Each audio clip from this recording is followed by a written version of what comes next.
गांव में दो भाई रहते थे। दोनों बहुत ही शरारती थे। गांव में जितनी भी ऊट पटांग हरकतें होती थीं, सब में उन दोनों का ही हाथ होता था। उन दोनों की माँ उनसे बहुत ज्यादा परेशान थी। उनकी शिकायत सुनते सुनते उसके कान पक चुके थे। अब एक बार उस गांव में एक साधु महाराज आए। वो बहुत ही पहुंचे हुए सिद्ध साधु थे और उनके पास सारी समस्याओं का हल था, ऐसा गांव वालों का कहना था।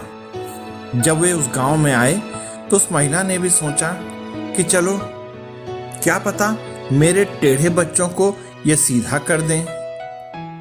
महिला बाबा के पास गई, उन्हें प्रणाम किया और उनको विस्तार पूर्वक अपनी सारी समस्या बता दी। बाबा ने कहा, ठीक है, तुम परेशान मत हो बेटा, कल तुम उन दोनों बालकों को मेरे पास भेज देना। दूसरे दिन बच्चों की माँ ने बहला फुसला कर दोनों भाइयों को बाबा के पास भेज दिया। एक बच्चा बाहर ही यह कहकर रुक गया कि भाई तू अंदर जा, कोई घबराने की बात होगी तो मैं तुझे आकर बचा लूंगा। वह छिपकर बाहर से अंदर देखने लगा। दूसरा बच्चा अंदर गया। उसे बाबा ने अपने पास बुलाकर पूछा, बेटा तुम्हें पता है कि भगवान कहाँ है? बच्चा कुछ नहीं बोला और अपना मुंह फुलाकर बाबा को घूरने लगा। फिर दोबारा से बाबा ने फिर वह अपना प्रश्न दोहराया।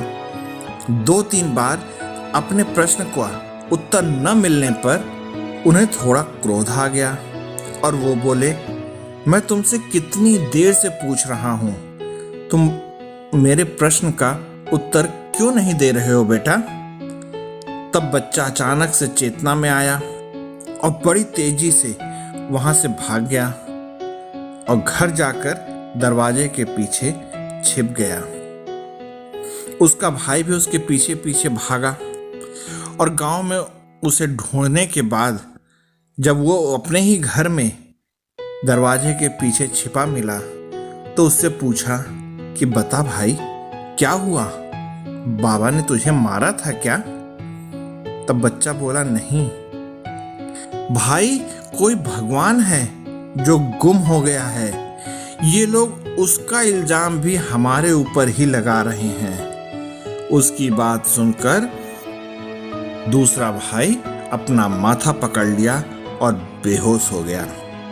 दोस्तों, कभी कभी बातों का अर्थ सुनने वाले के लिए कुछ और ही हो जाता है, इसलिए हमेशा अपनी बातों को विस्तार से कहना चाहिए, तभी अगले को समझ आएगा और वो उसके अनुरूप ही उसका उत्तर दे पाएगा।